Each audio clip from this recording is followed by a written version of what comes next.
ওয়াকার গতকালকে খুব স্পষ্ট খুব চাচাচলা কথা কইছে, কোনো রাগঢাক করে নাই। এটা ভালো। আমি আপনাদের সতর্ক করে দিচ্ছি। পরে বলবেন যে আমি সতর্ক করিনি। আমি আপনাদের সতর্ক করে দিচ্ছি। আপনারা যদি নিজেদের মধ্যে ভেদাভেদ ভুলে একসাথে কাজ না করতে পারেন, নিজেরা যদি কাদা ছোড়াছুড়ি করেন, মারামারি কাটাকাটি করেন, এই দেশ এবং জাতির স্বাধীনতা সার্বভৌমত্ব বিপন্ন হবে। আমি আজকে বলে দিলাম, নাইলে আপনারা বলবেন যে আমি আপনাদের সতর্ক করিনি। আমি সতর্ক করে দিচ্ছি আপনাদের। ভালো।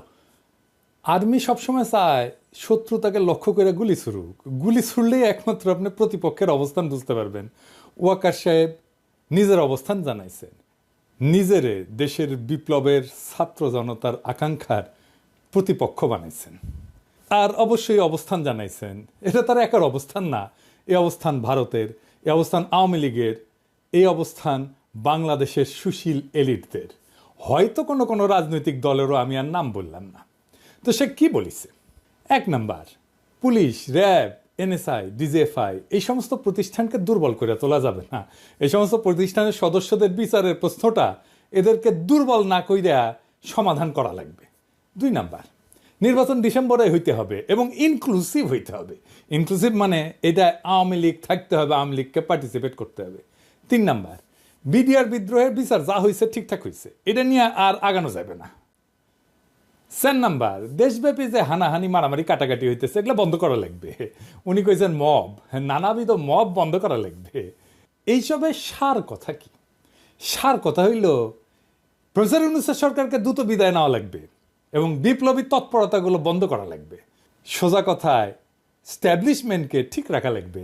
আওয়ামী লীগকেও নির্বাচনে অংশগ্রহণ করতে দিতে হবে। কইতে চাইছে, যেটা কইতে চাইছিল আর কি, যে নির্বাচন হবে, তাড়াতাড়ি হবে, আপনাকে এটা ক্ষমতা আসার সুযোগ দেব। তবে ইন্ডিয়ার সাথে আগের যে সম্পর্ক ছিল না আধিপত্যবাদী, সেটা পুনঃপ্রতিষ্ঠা করতে হবে, এই শর্ত আছে গেলে। আওয়ামী লীগকে পর্যায়ক্রমিকভাবে পুনর্বাসন করতে হবে, এটাও শর্ত আছে। বিডিআরের হত্যাকাণ্ডের বিচার নিয়ে আগাইতে পারবেন, এটাও শর্ত আছে। অন্য সকল বাহিনীর বিরুদ্ধে চলমান তদন্ত বন্ধ করতে হবে, এটা আর একটা শর্ত। আর সেনাবাহিনীর আয় ব্যয়ের যে হিসাব টিসাব আছে না, এটার গোপনীয়তা রক্ষা করতে হবে, এটাও একটা শর্ত। খেয়াল করলে দেখবেন যে আওয়ামী লীগের ষড়যন্ত্রের বিরুদ্ধে ওয়াকারের কোনো বক্তব্য নাই, বরং বেশি বাড়াবাড়ি করলে সার্বভৌমত্ব ঝুঁকিতে পড়ার হুমকি আছে। মানে কি? বাংলাদেশের সার্বভৌমত্ব হুমকির মুখে পড়া মানে কি? তো ইন্ডিয়া বাংলাদেশ দখল করে নেবে, তাই তো? দেশের সার্বভৌমত্ব ছিল, স্বাধীনতা ছিল। 1971-এর 25শে মার্চ পাকিস্তানি বাহিনী গণহত্যা চালাইল। তারপরে কি হইল? শান্তি বাহিনী তৈরি হইল। মানে যা হওয়ার হয়েছে, এখন আমরা শান্তি চাই, মুক্তিযোদ্ধারা সব দুষ্কৃতিকারী। এই মাইন্ডসেট, এটাই হইতেছে দুর্বল ভীরু কাপুরুষের মাইন্ডসেট, এটাই হইতেছে সেই পাকিস্তানি বর্বরতার মাইন্ডসেট। এই মাইন্ডসেটই দেখাইলো ওয়াকার, যা হওয়ার হয়েছে। যারা বিপ্লব করছে তারা মব, যারা বিপ্লব করছে তারা দুষ্কৃতিকারী, যারা বিপ্লবী কর্মকাণ্ড চালায় তারা দুষ্কৃতিকারী। একজন সাবেক সিটি মেয়র যদি বলে যেই শহরে আমরা দিনে চলতে পারি না, সেই শহরে আমরা রাতে ঘুমাইতে দেব না, শুনেন। আমাদের কথা স্পষ্ট, যে রাজধানীতে আমাদের মানুষ শান্তিপূর্ণভাবে দিনে ঘুরতে পারবে না, চলতে পারবে না, সেই রাজধানীর মানুষ রাতে ঘুমাতে পারবে না। আমরা সেইভাবে আমাদের তৈরি করে নিছি। আমাদের ডিসিশন, আমাদের মূল ব্যক্তি, আমাদের নেত্রী যেভাবে এখানে সাজেশন করবে, আমরা পরামর্শ কর্মে আমাদের যেখানে যার সাথে আলোচনা দরকার সেইটা করব।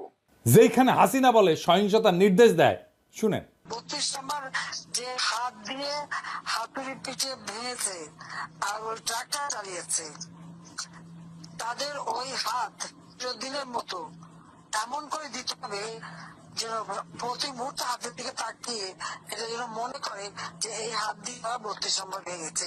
এটা পারবে কি তোমরা? সেটা আমাকে বলো, সেটা আমি চাই। সকলের ছবি আছে, খুঁজে খুঁজে বের করো কে কোথায় আছে।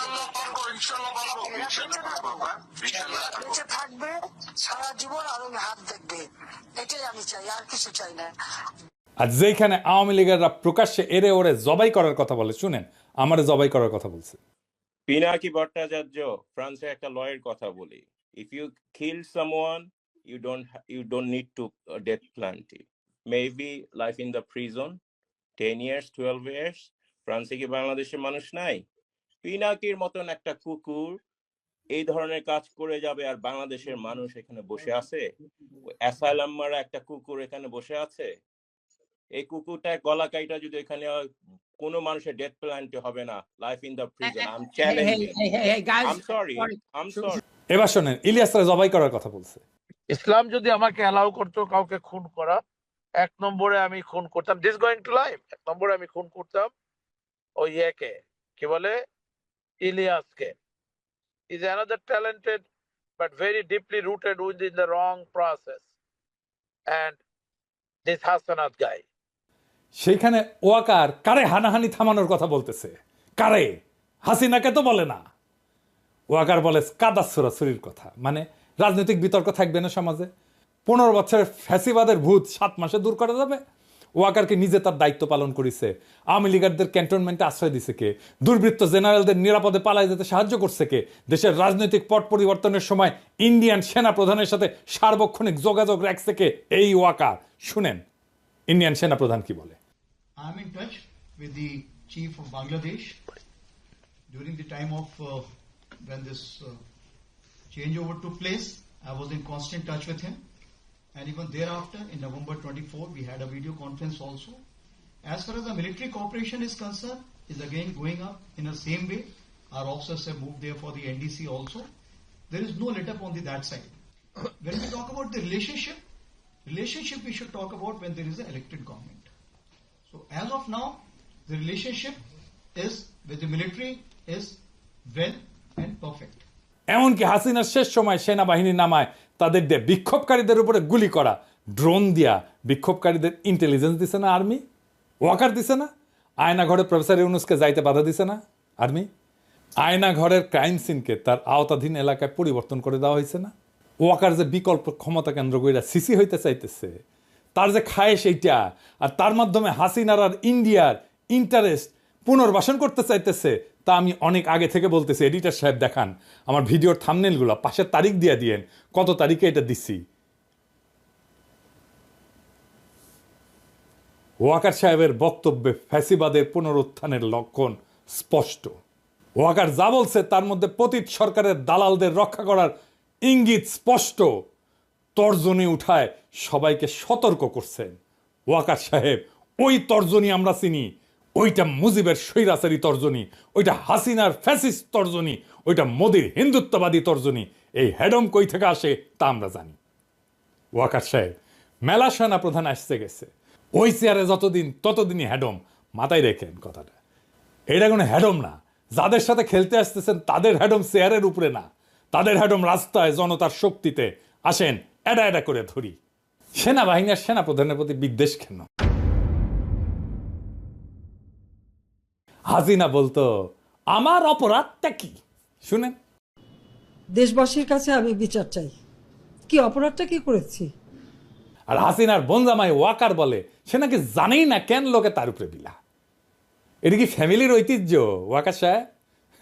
আপনি তো ফ্যামিলির পার্ট না, বিয়ে করেছেন ওই ফ্যামিলির, তো আপনার ভিতরে তো ওই জিনটা নাই, তাও এটা শিখে গেছেন না? তো ওয়াকার সাহেব একদিন আমরা যে এত কিছু কইলাম তখন আপনি কইছিলেন